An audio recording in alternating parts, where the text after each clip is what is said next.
Bonjour, bon lundi à tous, mesdames, messieurs. Nous sommes justement le premier jour de la semaine. La revue de presse disponible également. La presse est disponible en kiosque si vous aurez l'occasion de parcourir les tabloïds et autres parfums de l'actualité. La nouvelle expression parle du décès d'Ndam Dioya.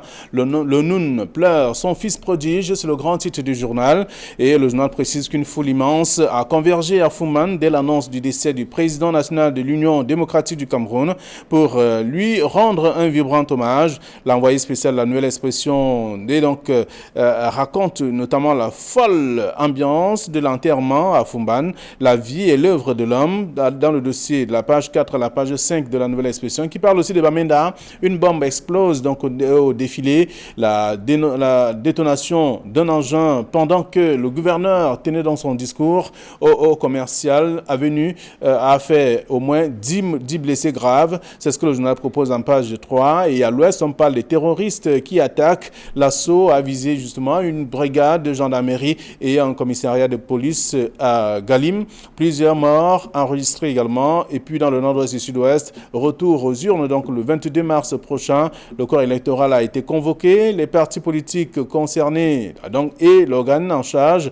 des élections se préparent donc déjà activement. Et puis on parle du maire de Douala avec la première patate chaude donc installée dans ses fonctions Mbassadine et son équipe devront donc rapidement trouver une solution au problème des délégués du personnel qui perturbent toujours et encore l'institution. C'est en page 3. C'est ce que le journal nous propose également ce matin. La nouvelle expression, c'est à lire en page 3 de ce numéro. Le journal Émergence qui est disponible en kiosque parle du coronavirus au Cameroun. Peur dans la cité, c'est le grand titre du journal, tout en rappelant que d'après le gouvernement, les 2 cas confirmés donc à Yaoundé ont été en contact avec au moins 176 personnes. Tout savoir donc sur ce virus qui touche d'ailleurs plus de 94 pays et également déjà à plus de 3500 personnes, 3600 décès dans le monde entier. C'est ce que le journal essaie de proposer comme point ce matin. Vous aurez aussi l'occasion de parcourir l'article en question. Le journal parle également de l'Ouest Cameroun. Le sang a coulé à Galim. C'est ce que le journal propose. Le quotidien Le Jour, pour sa part, parle de crise anglophone. 8 morts donc à Galim. C'est le journal qui propose. Des hommes armés ont d'ailleurs attaqué la ville située dans le département des Bamboutos le 7 mars dernier. C'est le journal qui propose également le bilan ce matin. Vous aurez l'occasion de lire aussi. Le journal s'intéresse aux législatives avec les élections partielles donc, qui auront lieu le 22 mars prochain. C'est à découvrir dans le même journal qui parle également de Ndam Dioya 1942-2020. C'est là notamment la période pendant laquelle il a été en vie sur terre. C'est le journal qui propose également le dossier ce matin. Le Messager parle justement d'après 12 mois à Kondengui. La justice cherche les preuves contre Edgar Alem Bengor, écroué depuis le 6 mars 2019 pour une affaire de détournement présumé de fonds publics. Le dossier de l'ancien ministre de la Défense piétine toujours pour des raisons qui sont également contenues dans le journal ce matin. Le même journal parle également du week-end sanglant, parlant de l'insécurité à Galim et à Bamenda, avec des morts enregistrées durant dans ce week-end. À lire dans le journal, le Messager de ce matin qui a d'autres informations. Mutation parle aussi du coronavirus ce matin, la menace fantôme. C'est le grand titre du journal, après notamment la rencontre avec la presse, les 3 ministres qui sont retrouvés face donc aux médias, le ministre de la Santé publique, le ministre de la Communication, le ministre de l'Élevage, des Pêches et des Industries animales se sont retrouvés pour donner des directives et dire ce que le Cameroun a déjà fait pour contrecarrer l'éventualité de cette pathologie dans notre pays. C'est à lire dans le journal ce matin. Mutation qui parle aussi d'autres faits, Galim et Bamenda. Et le journal Essentiel également qui parle du 8 mars 2020 ce matin avec une bombe contre les femmes à Bamenda, à lire aussi dans le dossier proposé par le journal. Le journal parle aussi du coronavirus qui est donc arrivé avec le numéro vert qui est proposé par le journal le 15-10, à lire ce matin et pouvoir le consulter. Et toujours dans la presse, l'Œil du Sahel qui est disponible s'intéresse à l'Assemblée nationale et parle du cas Kavaye Djibril. Sera-t-il présent donc à l'hémicycle demain à l'ouverture de la session? C'est la grosse question, mais s'il n'est pas là, qui devra donc le supplier? Le journal a donc proposé tout un article ce matin en page 3, je vous invite à lire. Le journal s'intéresse aussi à Garoua, cette région avec des policiers séquestrés donc au domicile de l'ex-président Amadou Ahidjo. Pour quelles raisons? C'est à découvrir dans le journal disponible ce matin, c'est l'Œil du Sahel. Le journal Intégration s'intéresse également à la célébration. Tony Morrison, toujours en voie au Cameroun, c'est à découvrir dans le journal. Le journal qui parle également de la France, Russie, Chine Chine, lutte et classe donc autour de la crise anglophone au Cameroun, qui devra faire quoi et qui apporte quoi pour notamment des éventuels retours à la paix. Ce sont là des éléments que je vous invite à découvrir dans le journal L'Intégration, si vous faites un tour en kiosque, tout comme le journal Le Soir hebdomadaire qui parle également ce matin et aussi avec notamment notre frère Ngali Bibé qui met donc la réhabilitation au programme, notamment des structures précisément. Et dans le numéro disponible en kiosque, on s'intéresse justement au chemin de fer Belabo-Ngaoundéré. C'est ce que le ministre des Transports s'évertue à remettre à jour. C'est à découvrir en page 6 du journal. Le Soir hebdomadaire disponible en kiosque ce matin. Le même journal parle également du coronavirus. 2 cas confirmés au Cameroun. C'est ce qu'on peut lire également à l'issue de la rencontre qui a donc proposé, qui parle du ministre, des 3 ministres aussi face à la presse. C'était du côté de Yaoundé. Et donc avec également le Cameroun-France. La relation reste notamment au beau fixe, mais seulement l'UDPC condamne Macron à la suite de sa sortie. C'est ce que le journal propose également ce matin. C'est à lire dans le journal Le Soir hebdomadaire. Cameroun Tribune parle du coronavirus en ordre de bataille. C'est le grand titre. Après la confirmation des 2 cas, c'est dans le pays. Le journal fait savoir que le gouvernement a présenté justement sa stratégie samedi dernier lors d'une conférence de presse couronnée aux conjointes donc, des ministres de la Communication, ministre de la Santé publique et ministre des Pêches, des Industries animales, tout au moins en parlant également des stratégies qui sont mises en place et aussi de ce que le Cameroun doit faire et les Camerounais également pour éviter d'être donc victimes de cette pathologie. C'est à découvrir dans le journal Cameroun Tribune de ce matin qui parle aussi d'autres faits que je vous invite à découvrir, tout comme le journal économique qui parle de trajectoire avec des visages bien connus de la République. 8 femmes qui ont d'ailleurs porté le Cameroun à l'international en 2019. Elles ont été primées chacune dans son domaine précis. C'est le journal qui a proposé également le dossier ce matin. Voilà ce que la presse nous propose, celle que nous avons reçue à notre rédaction pour ce premier jour de la semaine. Bernard Batana, bonjour et bienvenue. Good morning, Bamenda. Je dis bonjour à Galim, je dis bonjour à Fumban. Bonjour à tous les téléspectateurs de Kinox TV. Merci d'être là ce lundi. Bonjour Thierry Niepin. Bonjour Flavien Dongo, je dis bonjour à Bernard Batana, je n'oublie pas les téléspectateurs qui nous écoutent et qui nous regardent avec beaucoup de plaisir. Je dis également beaucoup de courage à ces nouveaux venus à l'hémicycle de Dongo Ekele et il commence demain avec la session de plein droit, parmi lesquelles j'en profite d'ailleurs pour saluer l'une d'elles, Madame Sopot Toutemarlis, qui a dû battre ferme pour se retrouver dans la liste qui a été conduite par Dokoulis, aujourd'hui 2e, parce que la 3e personne a malheureusement été éliminée, Aldous Dontonet, mais toujours est-il qu'il y a beaucoup de travail de ce côté, on espère qu'ils sont à la hauteur de la charge. Très bien. Alors avec vous, nous allons faire le tour de la presse, de quelques sujets proposés par les tabloïds ce matin. Voyez-vous, il y a plein de sujets qui sont donc traités différemment, avec d'abord le décès de Ndamdjeya, le Noun qui pleure, son fils prodige. Le titre proposé par la nouvelle expression devrait être davantage élargi. Ou alors, on a circonscrit le pouvoir politique de ces derniers dans sa localité.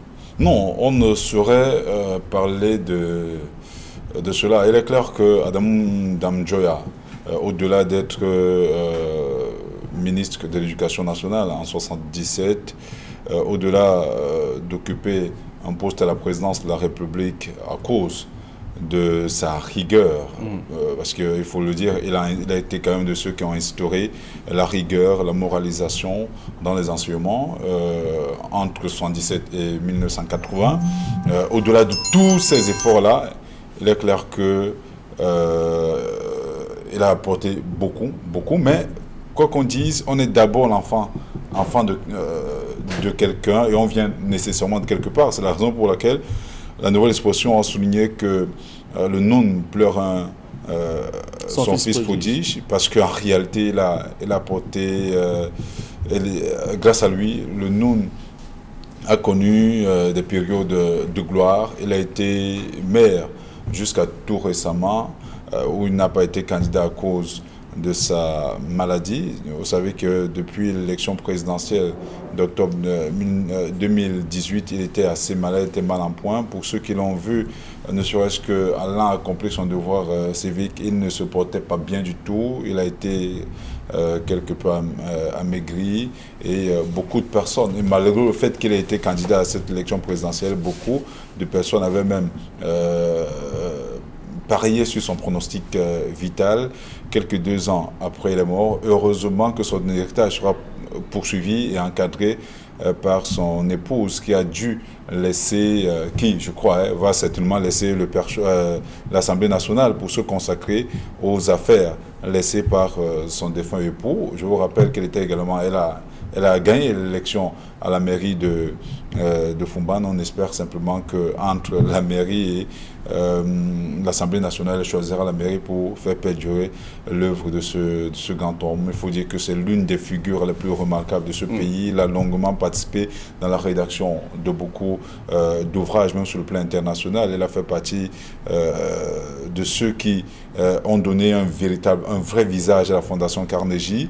Il a été le premier, d'ailleurs il a contribué à la mise en place de l'IRIC, l'Institut des Relations Internationales du Cameroun. L'ANA d'ailleurs était le premier directeur général, donc le premier directeur. Donc il faut saluer la mémoire de ce grand homme qui a beaucoup contribué également dans l'avancement du processus démocratique au Cameroun. Oui, le journal est resté ce matin, a fait tout un dossier avec des réactions que vous aurez également l'occasion de lire pour ceux qui nous regardent et qui iront en kiosque. Et également, vous avez parcouru, en tout cas, le dossier de la nouvelle expression parlant d'Adamou Ndamdjoya, qui s'éclipse. Donc, l'adulé, c'est ce que le journal dit, l'adulé de Foumban a finalement été emporté par la maladie. Alors, on ne peut pas circonscrire l'œuvre d'Adamou Ndamdjoya au seul département du Nord. C'était un homme pluriel. C'était un homme d'État parce qu'il était ministre. C'était un homme de lettres parce qu'il a fait plusieurs publications. C'était un musulman engagé parce qu'il est membre de plusieurs organisations internationales religieuses. C'était un homme politique parce qu'il a été à l'origine du processus démocratique au Cameroun. Adamou Ndamdjoya est un homme qui a posé des actes sans tambour ni trompette. Et je crois que le Cameroun tout entier doit lui valoir cela. Et puis, je dis, ce qui est important aujourd'hui, ce n'est pas le départ de Ndamdjoya. C'est est-ce que son œuvre pourra lui survivre? Il faut qu'on mette des mécanismes tels que l'UDC puisse survivre à son géniteur. Parce que l'histoire nous apprend que les hommes politiques et leaders de partis politiques comme Ndamdjoya ont disparu avec leur parti politique. Je parle de Gustave Essaka, qui a été à l'origine de la démocratie intégrale du Cameroun, qui était parmi les combats de la démocratisation au Cameroun, dont le parti a disparu avec la mort de Gustave Essaka. Je parle de Samuel Eboa, qui lui aussi était de tous les combats pour l'instauration de la démocratie au Cameroun, qui a disparu après son parti politique. Son parti vit encore.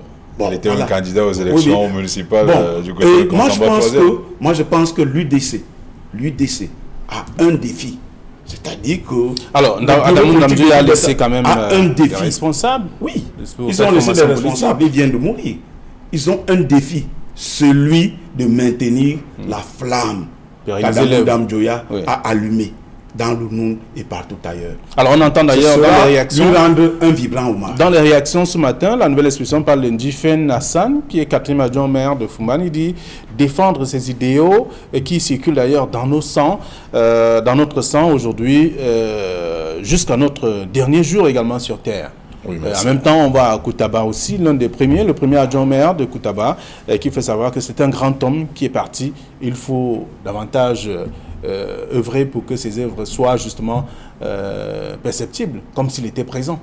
Oh, je le disais tout à l'heure, le temps consacré à cette revue de la presse ne suffirait pas, ou à cette revue des grandes rues ne suffirait pas pour ergoter sur l'œuvre laissée par Adamou Ndamdjoya. C'est un homme d'État, on l'a dit tout à l'heure, un homme de pouvoir qui a su gérer avec tact tout ce qu'il a eu à gérer jusque-là. Tout le monde sait qu'il a même participé sur le plan international à la résolution de plusieurs crises. Malheureusement, il n'a pas été suffisamment sollicité dans la résolution des crises au Cameroun, que ce soit avec la secte négationniste, je préfère souvent l'appeler ainsi, Boko Haram, que ce soit dans le cas de la crise anglophone, dans le cas de la crise qui s'écoule au nord-ouest et le sud-ouest du pays. C'est vrai qu'il était quelque peu souffrant, mais je crois que même quand on souffre, l'esprit reste en éveil. C'était un homme qui a suffisamment travaillé. On espère que son épouse, qui va le succéder à la tête de la mairie de Fumban,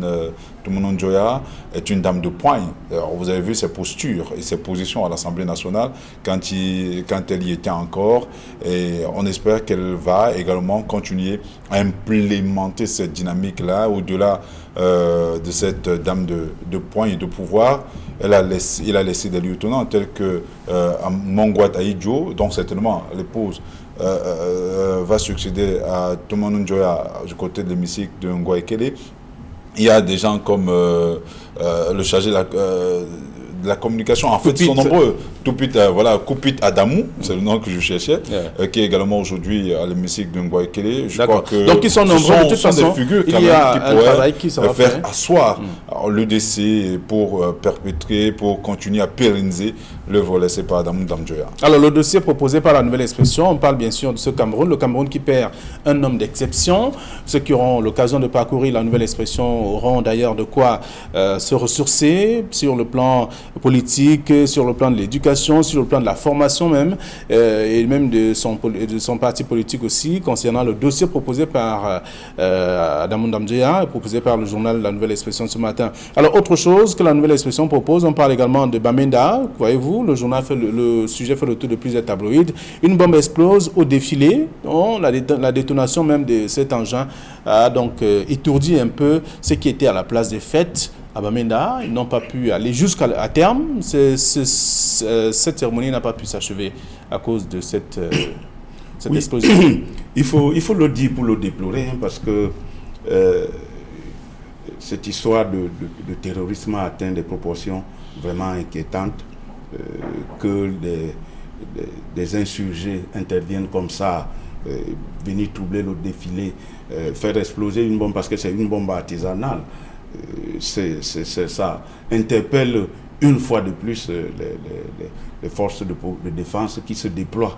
Vraiment, il faut le dire, qui se déploient dans ces zones-là et qui parfois peuvent être dribblés. On ne peut pas comprendre comment ces gars-là ont pu.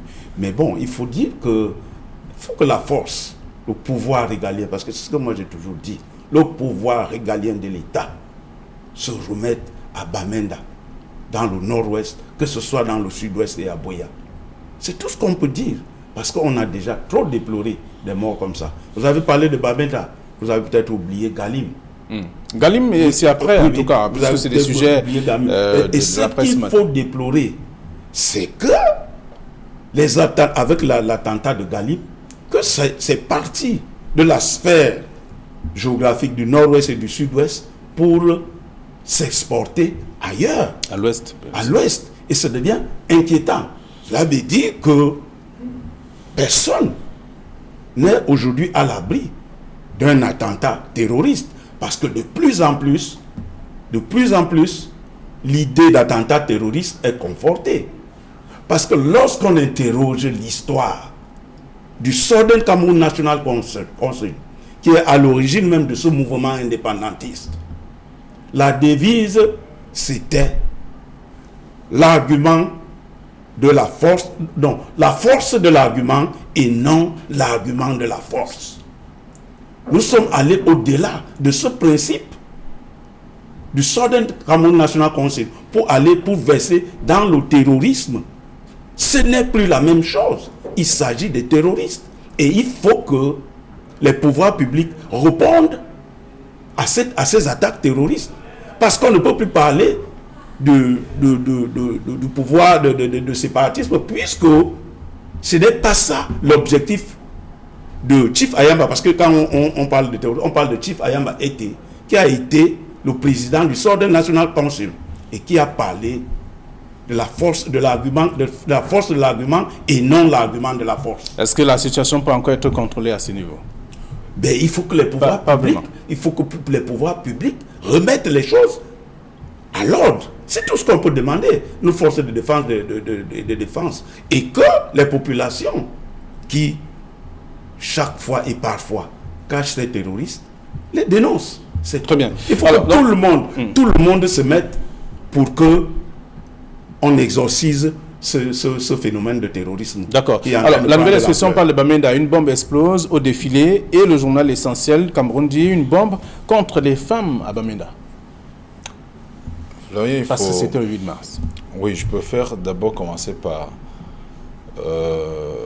apporter toute ma compassion aux familles endeuillées parce que c'est 5 personnes au niveau des forces de défense et je crois qu'il y a également 4 autres personnes qui ont perdu leur vie, des civils, notamment un civil qui était gardé à vue du côté de Ngalim qui a été froidement abattu par cette ordre de hors-la-loi. Il faut ici, on parle de Bamenda. Ngalim, c'est juste à côté. D'accord. En parlant des terroristes qui ont attaqué exclusivement de Bamenda, ils ont simplement que il y a un militaire qui a perdu sa vie au cours de cet attentat terroriste. Il faut le dire, il faut l'appeler ainsi parce que cela a été perpétré lors d'une rencontre qui mobilisait une grosse partie de la population dans cette partie du pays. On a vu des femmes qui étaient sorties en masse justement pour festoyer, pour célébrer la journée consacrée aux droits de la femme. On ne peut pas comprendre comment ces gens qui donnent la vie, comment ces mères, ce sont nos mères, ce sont nos sœurs, ce sont nos épouses, et c'est elles qui donnent la vie. On ne peut pas intenter de manière aussi cruelle à la vie de ces gens-là. La bombe a explosé à une centaine de mètres de la tribune officielle. Ça veut dire que s'ils avaient pris des dispositions un peu plus tôt, peut-être un peu plus sévères, il y aurait eu certainement un hécatombe de ce côté. Et je crois qu'à ce niveau, le ministre de la Communication, qui a été assez réactif sur ce sujet, est longuement revenu pour interpeller, certainement on en parlera, pour interpeller toutes ces organisations non gouvernementales et ces entrepreneurs de guerre qui sont abrités par des puissances sur le plan, d'ailleurs, que ce soit aux États-Unis ou en Europe, vivement que l'on travaille davantage pour arrêter ce qui est en train de continuer, parce que vous avez vu tout à l'heure, comme vous ne voulez pas qu'on parle de... Non, je n'ai pas dit qu'on ne veut pas. On allait étape par étape, puisque c'est un traitement différent, même si ce sont les mêmes résultats, c'est le même résultat qu'on a, c'est-à-dire les morts et les blessés à la suite. Mais il est clair il est quand même clair que quand vous regardez le modus operandi, vous vous rendrez compte effectivement que la situation est en train de muter. Ça veut dire que ce sont des gens qui sont soit formés, soit en réalité, ce sont des gens qui sont formés parce que le maniement de ces engins explosifs, parce que dans le communiqué qui nous permet d'avoir l'information la plus exhaustive, on dit bien que la charge a été actionnée à distance. Ça veut dire qu'ils sont en train d'être entraînés au maniement des armes, aux engins explosifs, et ça continue comme ça. Je crois que la situation qu'on a vécue avec la secte islamique Boko Haram peut effectivement être celle que nous pourrons vivre dans les jours à venir, que ce soit du côté nord-ouest ou du sud-ouest. Il faudrait que toutes les dispositions soient prises pour sécuriser davantage cette population-là. Alors les gens qui disent qu'il faut que l'armée se replie, il faut que l'armée dépose des armes, de pareils actes nous reconfortent justement ceux qui pensent qu'il est plus que urgent de militariser davantage cette zone pour protéger davantage les populations, parce que personne n'est à l'abri de ce côté. Très bien. Alors, c'est un dossier proposé par plusieurs tabloïds ce matin, l'essentiel qui parle d'une bombe contre les femmes à Bamenda, et avec ce qui s'est déroulé à Galim, à l'ouest du Cameroun, les terroristes qui attaquent. Donc, l'assaut a visé une brigade de gendarmerie et un commissariat. Oui, je l'ai dit tout à l'heure que la situation atteint déjà des proportions inquiétantes. Bon, il y a des gens qui demandent que l'armée se retire, comme a dit. Non, dans une république, l'armée ne se retire pas. L'armée est là parce que nous sommes en république. Et donc, et qu'il faut que les personnes et les biens soient sécurisés. Bon, qu'ils aient débarqué comme ça à Galim, ils ont fait une incursion dans la gendarmerie où ils ont tué les 2 gendarmes qui étaient en faction. Ils sont allés, ils ont fait une incursion aussi à la station de police où ils ont tué un policier et un citoyen qui était en garde à vue. Et puis ils sont partis, et chemin faisant, et sur leur chemin de retour, ils ont tué 3 civils, je crois 3 civils qui se trouvaient par là à tout hasard et qui sont repartis. Ils ont opéré sur des motos. Moi, je pense que la situation atteint des proportions très, très inquiétantes. Et au lieu de demander que les forces de l'ordre quittent, moi, je pense qu'on devait renforcer. Les pouvoirs publics devaient renforcer les forces de l'ordre au niveau des départements, des zones du nord-ouest et du sud-ouest pour qu'il y ait un maximum de sécurité possible. D'accord. Alors, le sang a coulé, c'est ce qu'Émergence dit à la suite notamment de ces atrocités enregistrées durant le week-end. Le sang a coulé donc à Galim. Il y a le quotidien Un jour qui parle des crises anglophones. 8 morts à Galim également. Autant de titres également pour manifester, pour notamment signifier ce qui s'est déroulé ce week-end. La Nouvelle Expression de ce matin parle de maire de Douala. Vous voulez dire quelque chose à la suite? Juste pour souligner que quand vous regardez ce qui s'est passé en Galim, Galim est limitrophe au nord-ouest, parce que quand c'est dans le département de Bamboudos qui a exactement 4 arrondissements. Il y a l'arrondissement de Babadjou qui n'est pas très loin de Santa. Babadjou, Santa, c'est 15 km, je crois, et entre Santa et le nord-ouest, c'est un jet de pierre. Et quand vous regardez, quand vous traversez Babadjou, vous arrivez en 10 minutes, vous êtes en Boudan, Bacham, Ngalim. En réalité, quand vous regardez justement cette zone-là, on a comme l'impression que la crise est en train de s'exporter doucement, ce qui veut dire que les populations, d'ailleurs, ce n'est même pas le premier acte, Ngalim. Ils ont d'abord, ces sécessionnistes avaient attaqué la brigade de Babadjou, brûlé une école à Babadjou. Ça veut dire que les populations de ces zones-là ne sont plus en sécurité.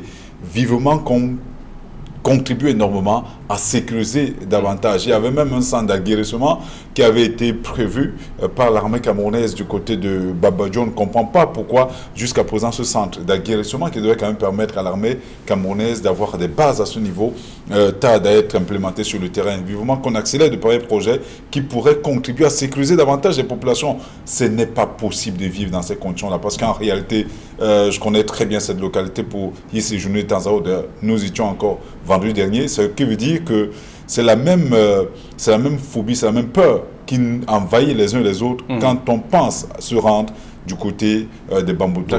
Il faudrait donc que des mesures soient prises à ce niveau. Les lecteurs vont lire également le traitement qui est réservé à ces 2 actualités, en tout cas, connues ce week-end, à la suite notamment à ces actualités ou ces cas qui ont entraîné des morts et des blessés graves.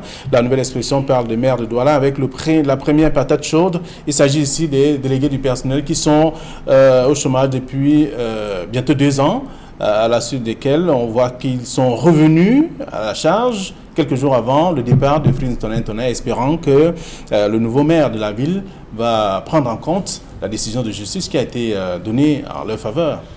Oui, il s'agit de ces anciens délégués de personnel de la communauté urbaine de Douala qui ont eu des problèmes avec leur employeur, c'est-à-dire le délégué de la communauté urbaine, Frins Tonnet en son temps, et qui ont engagé une action en justice et à qui la justice a donné gain de cause. Et parce que, entre autres choses, la justice a demandé qu'il soit réintégré à la communauté, ce qui n'a pas été fait par le délégué de la communauté urbaine parti. Et donc, ils ont tout fait de dire au nouveau maire qui remplace le délégué qu'il y a ce dossier qui est le leur, qui est sur la table. Et ils ont leur mode opératoire, c'est-à-dire faire un sit-in à l'entrée de la communauté urbaine. Donc, le super maire Mbassa Diné a son premier dossier sur la table, celui des anciens délégués qui ont été licenciés et dont la justice a donné son verdict. Alors, Thierry ? Oui, malheureusement, c'est cela le Cameroun. Ça veut dire que les décisions de justice n'engagent que ceux qui les prennent. il y a des gens qui sont au-dessus des lois, il y a des gens qui sont au-dessus d'un certain nombre de choses. Ce n'est pas seulement le cas avec le docteur Francis Tonnet, vous l'avez vu à l'époque avec le ministre de la Culture, Amadou Toumouna. Donc il faudrait que l'on comprenne que nous sommes tous des hommes. On ne peut pas comprendre on ne licencie pas un délégué du gouvernement comme on peut licencier un délégué du personnel, comme on peut licencier un simple employé, parce que ce sont des gens qui sont là pour revendiquer des causes, qui sont des causes d'ailleurs nobles, l'amélioration des conditions de travail, l'augmentation de salaire et tout ça, ce sont des revendications légitimes quand on est en société. Donc on ne peut pas licencier les gens simplement parce que ces gens ont osé lever la tête, s'opposer parfois au mode opératoire, parfois s'opposer à la manière, à la gestion des affaires par les patrons, qu'on les licencie du jour au lendemain. Ils ont eu gain de cause, ils n'ont pas été réhabilités dans leur situation. Je rappelle que ce sont des chefs de famille. Vous avez vu quand ils faisaient des sittings, ce sont des enfants qui se retrouvent parfois sans aller à l'école, sans pitance quotidienne, simplement parce que... Les sittings ont repris quelques temps avant. Oui, on espère que M. Bassadinet, qui est un technocrate qui est d'ailleurs entouré des gens comme Dr Jérémy Soler, tel que Dr Nditchoua Roger, auront le flegme nécessaire et la capacité à mieux gérer ce dossier que l'a fait le Dr Francis Tonnet. En même temps, vous savez, quand on met assez long dans la gestion d'un pouvoir, on devient comme un fossile et on est le patron de tout, le dieu de tout. Donc maintenant, ceux qui viennent avec un nouveau regard, de nouvelles appréciations, j'espère qu'ils pourront mieux gérer le dossier de ces exemples. Alors, c'est en page 3 du journal La Nouvelle Expression ce matin. On va aller peut-être au pas de course pour dire un mot sur la une de mutation. Voyez-vous, on parle du coronavirus dans plusieurs tabloïds ce matin, mais mutation parle de la menace fantôme, parlant donc de cette pathologie qui a déjà fait plusieurs morts. On parle de pratiquement 3500 à travers le monde et un peu plus de 177 personnes touchées ou en contact avec les 2 cas détectés au Cameroun. Tout à fait. Les statistiques au Cameroun disent qu'il y a 2 cas déclarés. Et parmi ces 2 cas déclarés, il y a eu 177 personnes qui ont été mis en contact avec ces 2 cas déclarés. C'est-à-dire que ces 177 personnes seront éventuellement seront mis en exploitation. Et le ministre de la Santé a bien précisé, il a donné les contours de cette exploitation. C'est-à-dire que pendant 14 jours, ils seront suivis, ils auront un suivi médical jusqu'à 14 jours, correspondant à la période d'incubation de la maladie. Donc, au terme de 14 jours, ils seront déclarés free, c'est-à-dire que exemple de la maladie ou bien faisant la maladie. Voilà. Et puis, il y a 3 ministres qui se sont mobilisés. Le ministre de la Communication, parce que c'est le porte-parole du gouvernement. Le ministre de la Santé, parce qu'il s'agit d'une histoire de santé publique. Et le ministre de l'élevage et des pêches industrielles et des industries animales, parce que les animaux sont aussi concernés par cette menace. Mais sauf que ce qu'il faut dire, c'est que on n'a pas vu le ministre, la communauté scientifique du Cameroun par rapport à ce défi qui est un défi scientifique. On ne va pas toujours attendre les résultats des autres. Nous avons cette maladie dans nos murs. La communauté scientifique devait se mobiliser. Jusqu'ici, il n'y a aucune... Elle y travaille.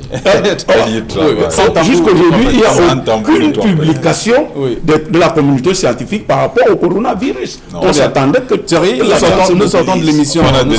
On a des données qui nous prouvent que la communauté scientifique y travaille. Et d'ailleurs, je vous rappelle qu'on en parlait encore hier avec un médecin. Effectivement, il y a un vaccin qui est en étude. Heureusement, on annonce déjà un autre du côté de l'Égypte. Il est clair que le gouvernement camerounais a travaillé suffisamment là-dessus. Ce qui a déploré, c'est que c'est un cas. Ce Français est entré au Cameroun le 24 février, alors que la menace était déjà persistante ailleurs. On ne comprend pas pourquoi le dispositif réactionnaire n'a pas été pris en compte. Alors, pour permettre à ce que tout soit éviter justement que de pareils cas ne surviennent au Cameroun. Merci à vous. Vous aurez l'occasion de lire ce que la presse a réservé comme traitement à ces différents sujets. Et nous vous revenons donc demain lorsqu'il va être 9h20 sur Equinox pour la 2e édition de la semaine. Bonne journée à tous. Au revoir.